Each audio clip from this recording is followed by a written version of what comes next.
हुज़ूर server कायनात सल्लल्लाहु अलैहि वसल्लम जिन जे मीलाद ऐं पीरान पीर सोणे दस्तगी रहमतुल्लाह अलैह जी यारी शरीफ़ जो गॾियल इज्तिमा जामिया मस्जिद महबूब कोरी में मुनक़द कयो वियो, जंहिं में पीर सैयद नूर मोहम्मद शाह जीलानी ऐं मौलाना मोहम्मद रमज़ान क़ादरी पंहिंजे अलॻि अलॻि बयान में हुज़ूर सरवर कायनात सल्लल्लाहु अलैहि वसल्लम जिन जी सीरत मुबारक मौजज़नि समेत संदनि ॾसियल राह ते तफ़सीली रोशनी विधी।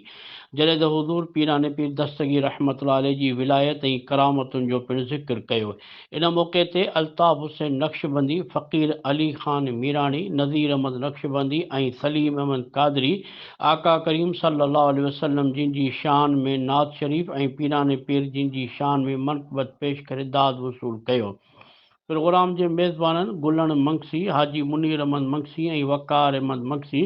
इज्तिमा में आयल महिमाननि जो आदर भाव कयो। इज्तिमा जी पुॼाणी ते मरहूम हाजी नूर मोहम्मद मंगसी ऐं मरहूम जावेद अहमद मंगसी जे ईसाले सवाब लाइ दुआऊं पिणु घुरियूं वयूं।